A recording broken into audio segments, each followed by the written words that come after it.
Bonsoir à tous et Bonsoir à toutes et à tous. Au sommaire, Kaolack enregistre son premier cas positif au Covid-19 dans la commune de Darou-Salam. Le malade, un jeune homme de 25 ans, est acheminé à l'hôpital d'Al Diam sur Dakar. Une vingtaine de cas contacts confinés. La circulation de véhicules entre communes interdite dans le département de Nioro-du-Rip. À Thiès, la Fédération régionale des associations de maîtres coraniques s'oppose au retour des talibés dans leur famille. L'opération lancée ce vendredi n'est pas du goût des Serigne Dara qui demandent des mesures d'accompagnement pour garder confinés les talibés. Pendant ce temps, 1737 enfants en situation de rue ont été retirés depuis le 31 mars, 906 placés dans les centres d'accueil, 830 retournés en famille.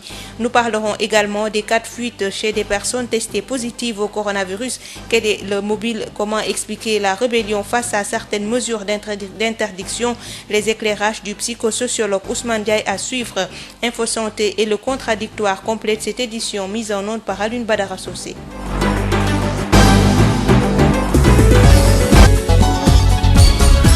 Marie-Rosalie Ndiaye. La région de Kaolack a enregistré son premier cas de coronavirus testé positif. Il s'agit d'un jeune commerçant vendeur de légumes. 26 personnes sont confinées dans un hôtel de Kaolack. Le concerné est acheminé à l'hôpital d'Al Diam à Dakar. Le gouverneur de la région a fait face à la presse. Mamadou Camara, bonsoir, vous êtes en direct. Bonsoir Marie-Rosalie Ndiaye, vous avez raison de le dire. D'abord, nous préférons taire le nom de la victime parce que tout simplement conscience professionnelle oblige pour éviter toute forme de stigmatisation. Disons qu'il est âgé de 25 ans et revenait de Touba, vendeur de légumes, venu à bord d'une fourgonnette. Il a 26 en tout cas cas de contact. En tout cas, ce vendeur de légumes a été déclaré positif. Il habite le village de Fass et de Tcheken dans la commune de Darou-Salam.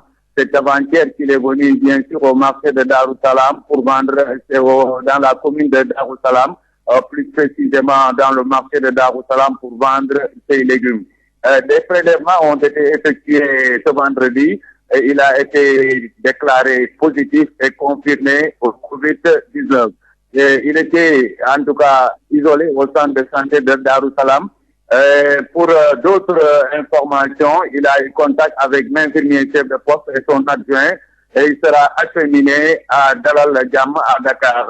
Les 26 cas seront confinés dans un hôtel de la place à Kaolack et d'après le gouverneur de la région de Kaolack qui dirige le comité régional de crise de la pandémie en tout cas, le village de Tcheken et la commune de Darou-Salam, en tout cas, seront confinés.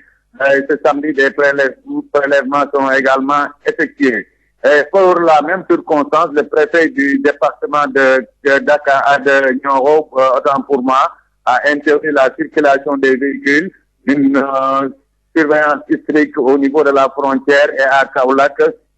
Et l'hôtel sera surveillé par les forces de défense et de sécurité pour effectivement veiller sur les 26 cas confinés. Le gouverneur qui dirige le comité de gestion des épidémies a lancé un appel d'utile à toute la population pour en tout cas dénoncer ceux qui entrent et sortent effectivement de la région de Kaolack. Et tous les points seront surveillés par les forces de défense et de sécurité. Nous y reviendrons dans nos prochaines éditions. En attendant, c'est Mamadou Camara qui vous a parlé depuis Kaolack pour Sud FM. Merci beaucoup pour ces précisions, Mamadou Camara, depuis Kaolack, qui a enregistré son premier cas de coronavirus testé positif. Il s'agit d'un jeune commerçant, vendeur de légumes, des cas de fuite ou même de rébellion contre certaines mesures d'interdiction. La psychose, le psychosociologue Ousmane Diaye répond et estime qu'une bonne sensibilisation est nécessaire à tous les niveaux. Le voici qui répond à Amadou Moustapha Dian. Le psychosociologue Ousmane Diaye qui apporte des éclairages sur des cas de fuite ou même de rébellion contre certaines mesures d'interdiction dans le cadre de la riposte au Covid-19. On l'écoute. ñi daw jóge dëkk ba dëkk xëy na dañu yaakaar ne ñoom it espèce daw la ñu ngi jóge. C'est pas le bon élément en français que nous tentons de retrouver donc le psychosociologue Ousmane Ndiaye sur les cas de fuite ou même de rébellion contre certaines mesures d'interdiction. ont eu le réflexe de survie. Fuir, la fuite, pour eux, a été une première solution. Très vite, ils ont réfléchi et ils ont dû comprendre que c'était pas véritablement la solution, qu'il fallait donc qu'ils acceptent d'être pris en charge et soignés et qu'ils ont plus de chances d'échapper à la mort en étant soignés que d'aller se cacher et de continuer à développer la maladie et d'être condamnés à mort de façon inéluctable. De tels individus peuvent s'opposer à ces règles parce que leur survie économique en dépend pour eux. Il leur faut gagner leur vie au quotidien pour se nourrir eux-mêmes ou pour nourrir une famille. Et dans leur tête, il est inconcevable qu'ils ne travaillent pas, qu'ils acceptent cette règle édictée par les autorités. C'est de la même façon que certains, d'une autre façon, s'opposent aussi au couvre-feu. Ces commerçants, pour eux, l'importance de gagner leur pain quotidien et aller nourrir leur famille. Ce problème devrait normalement être résolu si l'État arrive à communiquer correctement pour que ces gens qui sont véritablement vulnérables par rapport à, à toutes ces règles qui ont été édictées, en particulier le couvre-feu, ces gens-là, il faudrait les rassurer, faire une bonne communication qui permette à ces gens-là de comprendre que s'ils restent chez eux, ils sont gagnants parce que d'une part, ils préservent leur vie et celle de leur famille, de leurs proches, d'une part, et d'autre part que l'État va subvenir à leurs besoins alimentaires. Si le message était bien passé et si d'autre part, ces gens avaient confiance dans l'État parce qu'il y a eu des expériences malheureuses dans ce pays quand il s'agit de distribuer des denrées. Bon, peut-être que ces gens-là, ces expériences malheureuses leur ont permis de se dire que non, ce n'est pas, de toute façon, la distribution n'arrivera pas à leur niveau, que c'est quelques copains qui vont se partager les denrées, etc., etc. Voilà. Donc, pour toutes ces raisons-là, il est tout à fait possible aussi que ces gens-là soient fondés à résister à l'application des règles. Covid-19, les acteurs de la pêche artisanale à Mbour et Fass Boye sont préoccupés par la maladie, un corps de métier partagé entre l'achat des produits halieutiques par l'État et la surveillance des pirogues de pêche pour barrer la route au coronavirus à Babacar Sow. Appui Covid-19 à Mbour, la PROPAM, Association pour la promotion et la responsabilisation des acteurs de la pêche artisanale maritime, demande à l'État sénégalais d'acheter les produits de transformation halieutique issus de la mer, des produits très utiles dans les familles sénégalaises contre les effets négatifs du coronavirus. La PROPAM, une association qui fustige le fait de n'avoir pas été associée à cette démarche. Gaussou Gueye, le président de la PROPAM. Nous exhortons le gouvernement à acheter nos produits halieutiques. Dans l'aide Covid-19 apportée par le gouvernement. Malheureusement, ils ne nous ont pas demandé.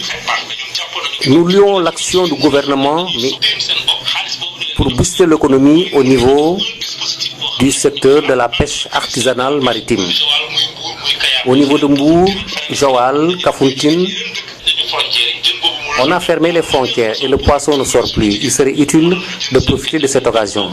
Quant aux acteurs de la pêche artisanale à Fass Boye, dans la Grande Côte, eux disent prendre toutes les dispositions nécessaires pour barrer la route à l'épidémie. Une situation préoccupante qui pousse à limiter le déplacement des pirogues, aussi bien celles de la localité que les autres provenant de l'étranger. Maud Samb, président du CLPA, comité local de la pêche artisanale à Fass Boye. Face à la situation préoccupante du Covid-19 et sa propagation, le CLPA, Conseil local de pêche artisanale de Fass Boye Mboro, a très tôt pris des mesures pour limiter le déplacement des pirogues dans sa zone de couverture. Concernant les pirogues étrangères, seules les pirogues déjà sur place sont autorisées à rester jusqu'à la fin de la pandémie. Et elles sont toutes identifiées pour éviter d'éventuels entrants. De même, les pirogues de Fass Boye qui sont en campagne devraient également rester là où elles sont jusqu'à la fin de la pandémie. Nous avons pris des mesures pour éviter le rassemblement des personnes au niveau de l'aire de débarquement. Une brigade de surveillance a été créée. Babacar Sow depuis Mbour pour Sud FM.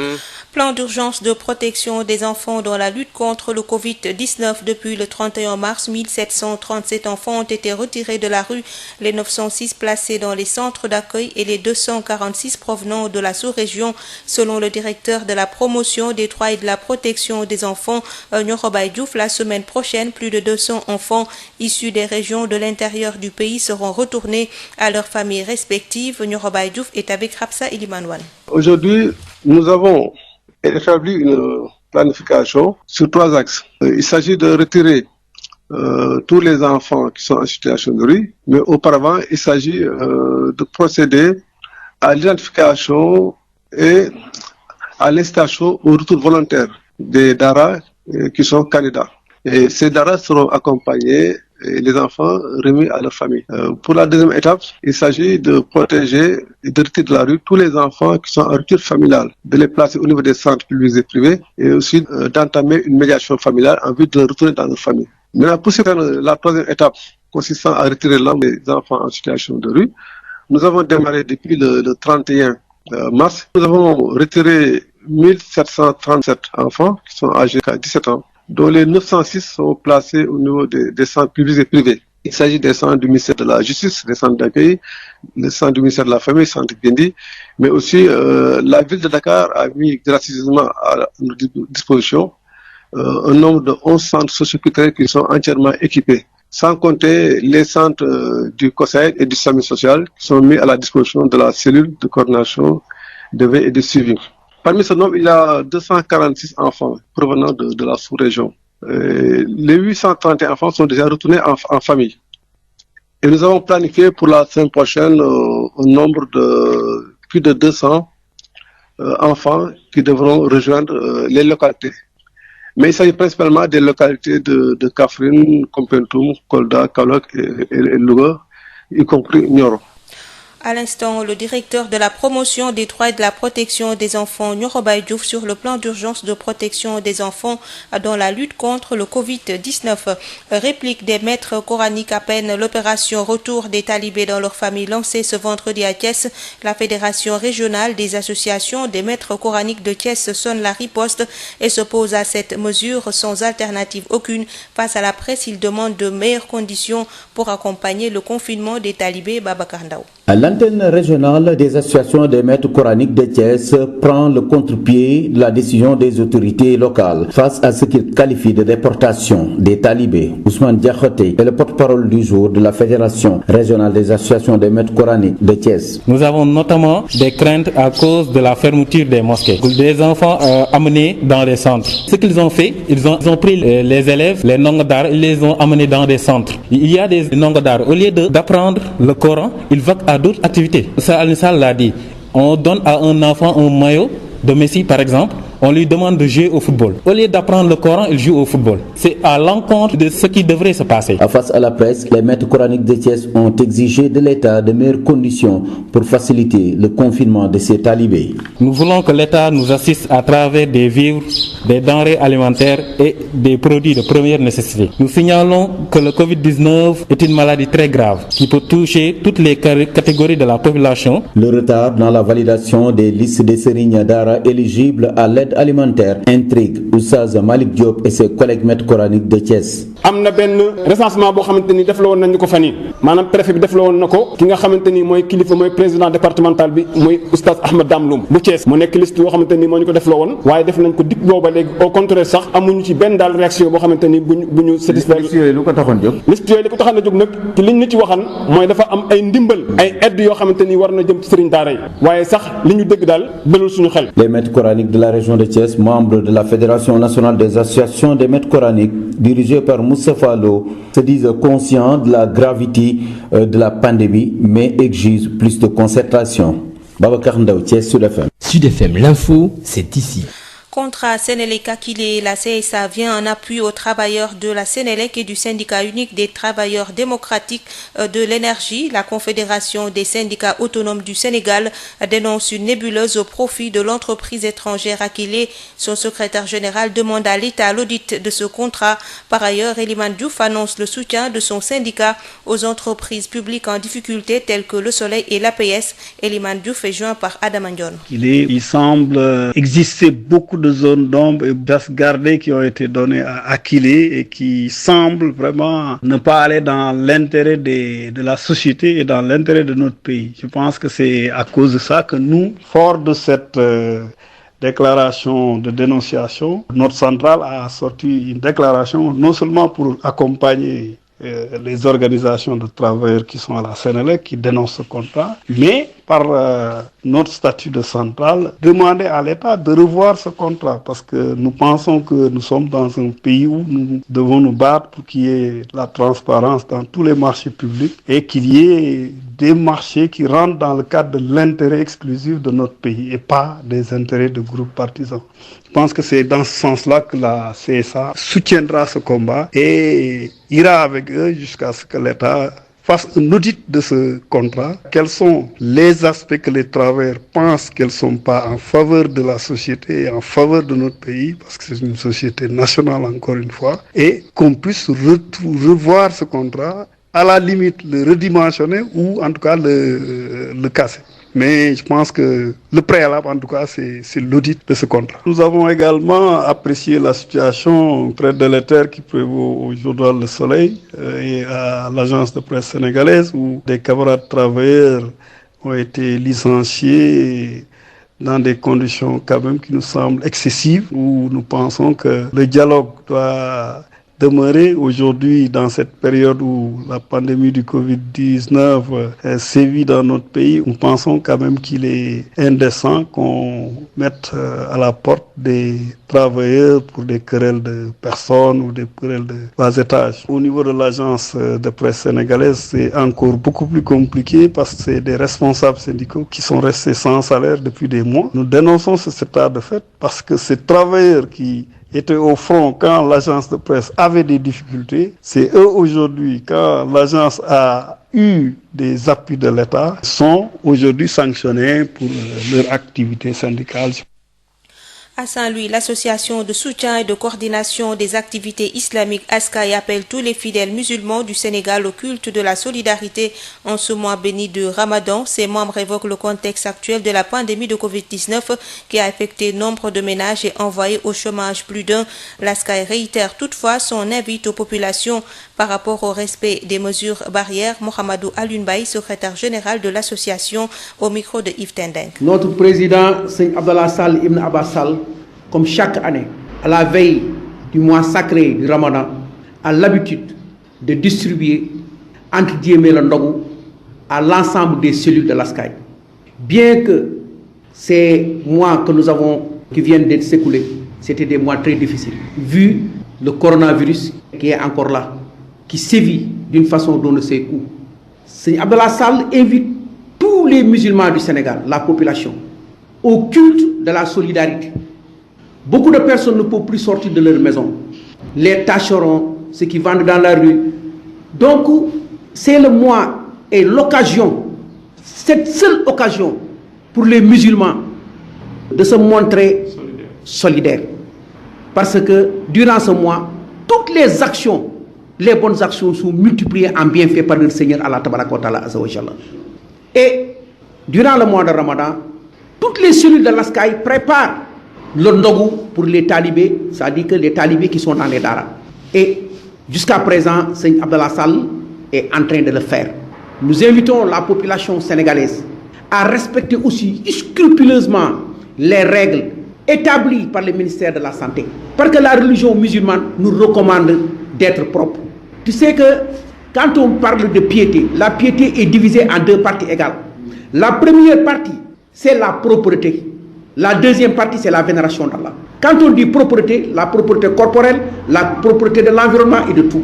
Nous devons aussi respecter les forces de l'ordre en restant chez nous et attendre qu'on nous trouve des solutions pour éradiquer complètement ce virus. Parlons santé à présent avec le réajustement du programme M-Diabète cette année en raison de l'épidémie du coronavirus. Les diabétiques sont-ils les plus exposés?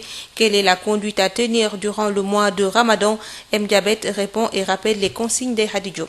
Peut-on jeûner lorsqu'on est diabétique? Dans tous les cas, il faut faire un choix éclairé en concertation avec son médecin traitant pour amoindrir les risques. Dans ce contexte d'épidémie, le programme M-Diabète s'adapte et réajuste les messages pour mieux protéger les malades. Professeur Seydou Nourou Diop, professeur de médecine interne et diabétologue. M-Diabète, nous avons commencé déjà les messages. 2 messages sont passés, un le matin, un le soir. Aujourd'hui, un message le matin est passé le soir. Alors, ce par quoi nous avons commencé, c'est justement les questions que vous posiez tout à l'heure, à savoir le Covid-19 est-ce que le diabétique est plus menacé que quelqu'un d'autre? C'est que le diabétique n'a pas plus de risque de contracter le virus que l'individu normal. Par contre, s'il le contracte à un moment où son diabète n'est pas équilibré, ce sera certainement plus grave avec parce que le diabète fragilise son organisme. Et deuxièmement, dans cette période de Covid-19, les mesures de prévention édictées pour tout le monde, le lavage fréquent des mains, le nettoyage des surfaces dans les maisons, le fait de sortir le moins souvent possible, sauf quand c'est vraiment indispensable, le fait de respecter la distance de sécurité, etc. Ceci est valable pour le non-diabétique, c'est valable aussi pour le diabétique. Aucun diabétique ne doit changer ses bonnes habitudes alimentaires pendant le Ramadan. À la rupture, prenez un repas équilibré, buvez de l'eau, faites votre activité physique en évitant les excès et contrôlez régulièrement votre glycémie, entre autres recommandations du programme M-Diabète. Le contradictoire. Le contradictoire, c'est votre nouvelle rubrique que vous propose Sud FM Sen Radio. Les lundis et vendredis, tous les sujets à controverse seront débattus dans le contradictoire. Un sujet, deux invités pour un regard croisé. Le contradictoire, c'est tous les lundis et vendredis sur Sud FM Sen Radio.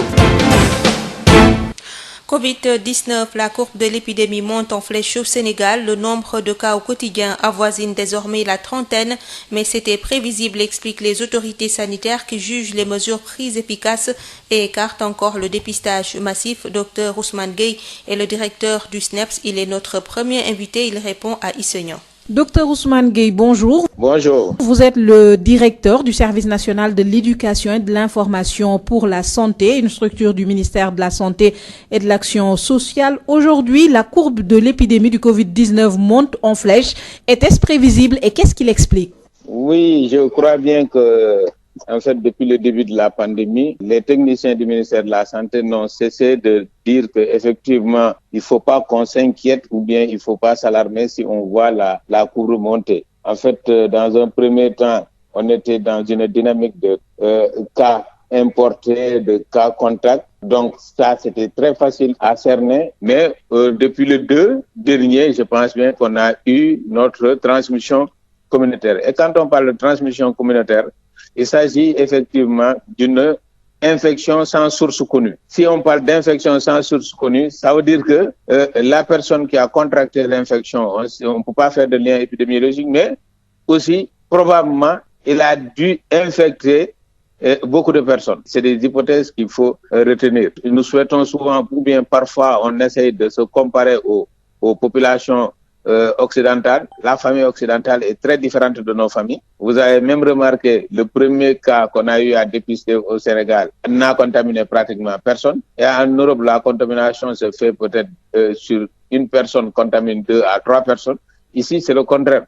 Donc, par conséquent, on doit s'attendre quand même à avoir des chiffres très élevés par rapport à la transmission communautaire. Mais ceci ne doit pas nous pousser à baisser les bras. Ceci ne doit pas nous pousser à faire un relâchement.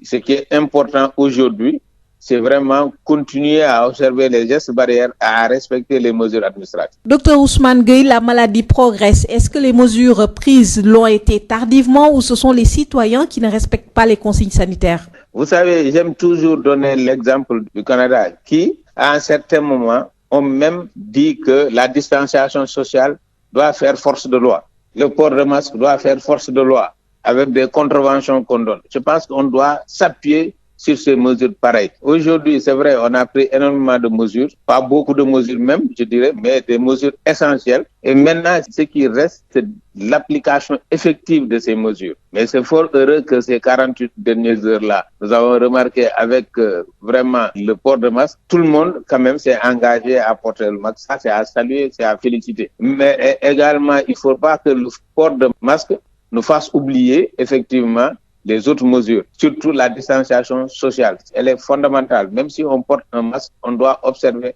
la distanciation sociale. Mais la réduction de nos activités, nos sorties, nos déplacements, les déplacements inutiles, il faut qu'on s'en débarrasse. Je pense que ça également, c'est fondamental. Le lavage des mains, c'est fondamental. L'observation du couvre-feu également. C'est dire que effectivement, aujourd'hui, les mesures fortes sont là. Il s'agit maintenant d'appliquer fortement ces mesures. Je me répète parce que il est important aujourd'hui d'imposer à un certain moment vraiment l'application de ces mesures. Justement, on note certaines réticences pour le respect des consignes sanitaires.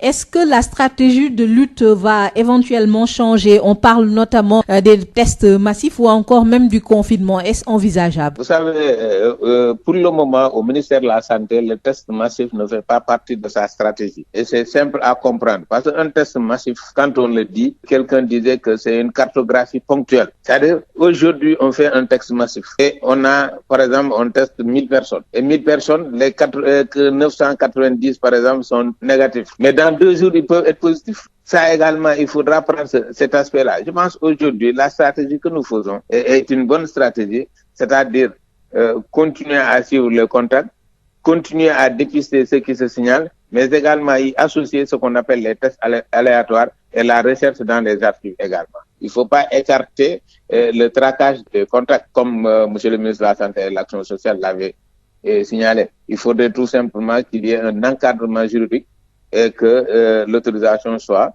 là pour mettre en œuvre ce traquage sur le plan téléphonique ou autre.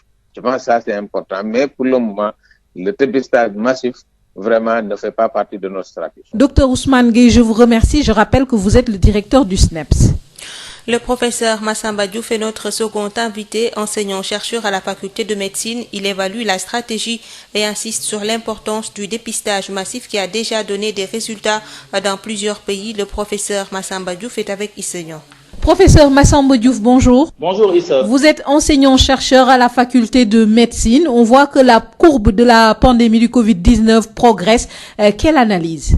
Merci beaucoup Issa. Effectivement, nous voyons que l'épidémie Covid-19 au Sénégal est aujourd'hui une préoccupation majeure pour nos autorités. Et au regard des données épidémiologiques qui font état de l'augmentation vertigineuse de l'incidence de la maladie, c'est-à-dire du nombre de nouveaux cas, mais surtout avec la résurgence des cas issus de la transmission communautaire. À la date du 23, nous avons enregistré 8 cas communautaires et cela pourrait peut-être dépendre également du nombre de tests que nous allons effectuer pour justement voir la vitesse de progression de la maladie. Je rappelle qu'au jour d'aujourd'hui, nous avons 7 régions qui sont touchées avec 25 districts de santé qui sont aujourd'hui concernés par l'épidémie Covid-19. Professeur, quelle devrait maintenant être la stratégie de lutte? Je voudrais vous donner quelques éléments d'explication ou d'analyse, parce que effectivement, en dépit des mesures qui étaient prises au stade 1 de l'épidémie, qui correspondaient à tout faire pour freiner l'introduction du virus sur le territoire, nous nous rappelons un peu de la fermeture des frontières, des écoles, du couvre-feu, mais aussi de l'interdiction des voyages interurbains. Ces mesures étaient salutaires, il faut le dire, mais elles devraient peut-être être suivies d'un contrôle et d'une évaluation périodique pour pouvoir juger un peu de leur efficacité et de pouvoir justement essayer d'arranger un tout petit peu pour éviter que le stade 2 n'arrive. On va dire malheureusement que ce stade 2-là, nous y sommes parce que la maladie s'est propagée un peu partout à travers le pays. Je l'ai dit tout à l'heure, 25 districts de santé sont aujourd'hui concernés par le Covid-19 et donc il faut qu'on continue à insister sur certaines mesures, sur certaines stratégies pour éviter que le stade 4 qui consistera à éviter la vague épidémique n'arrive.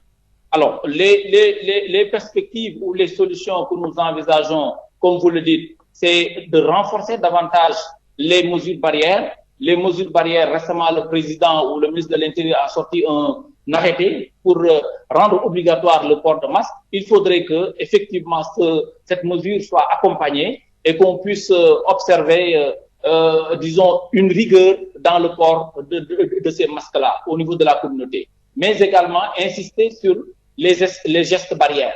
Si aujourd'hui on permet aux populations de porter le masque et de ne plus insister sur les mesures barrières, on peut penser que effectivement avec le port de masque, on n'aura plus besoin de se laver les mains ou on n'aura plus besoin d'observer la distanciation sociale, alors qu'en réalité, c'est maintenant où c'est plus que jamais nécessaire d'observer ces mesures. Il y a également la stratégie de dépistage de masse. C'est vrai que c'est un débat actuellement, mais toujours est-il que si ce dépistage massif est fait de manière ciblée, en fonction des zones covidogènes ou coronavirusogènes, on pourrait justement être amené à identifier les cas qui sont au sein de la communauté Nous avons également évoqué le traçage des cas communautaires. On sait que actuellement, on en a beaucoup. Est-ce que des stratégies ont été développées? À ma connaissance, il n'y en a pas encore, mais c'est plus que jamais utile d'inviter les opérateurs de téléphonie ou tous ceux qui travaillent dans le domaine du numérique pour venir aider le ministère de la Santé à tracer ces cas communautaires en vue d'éviter une contamination un peu plus large de la communauté. Il y a également une autre mesure sur laquelle on devrait peut-être réfléchir, c'est la mise en place davantage de structures de prise en charge, de structures d'accueil et de prise en charge. Parce que si on arrive au stade 3, on ne le souhaite pas, avec la vague pandémique, on sera obligé de voir des patients qui seront sélectionnés. Et là, ça peut être le chaos un tout petit. Mais professeur, le ministère de la Santé estime pour l'heure que le dépistage massif n'est pas efficace. Je demeure convaincu aujourd'hui qu'il faut procéder à ce dépistage de masse. Le dépistage de masse peut être mieux organisé si on pense avoir des difficultés par rapport à sa mise en œuvre pour des raisons strictement financières, par exemple. En quoi faisant? On peut se permettre aujourd'hui de faire un dépistage ciblé en identifiant toutes les zones coronavirusogènes ou covidogènes pour essayer de voir les populations qui traînent avec la maladie. En ce moment-là, ça nous permettra justement de connaître la proportion de malades au sein de la communauté. C'est vrai qu'il y a un débat autour de cette question, mais quelque part, le débat peut ne pas se justifier parce que toutes les stratégies qui ont été aujourd'hui proposées ou qui sont aujourd'hui rapportées par la littérature scientifique, c'est parce que ces stratégies-là ont fait quelque part leur preuve.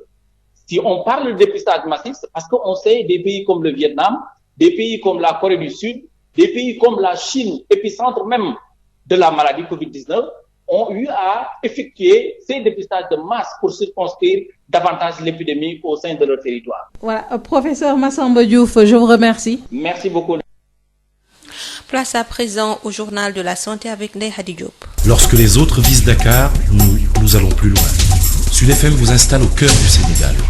Toute la différence est là, sur Sud FM. Biotox anti-moustique pour le corps, les vêtements, les rideaux et draps vous protège contre les moustiques chez l'adulte et l'enfant. Val d'Afrique vous offre votre journal de la santé.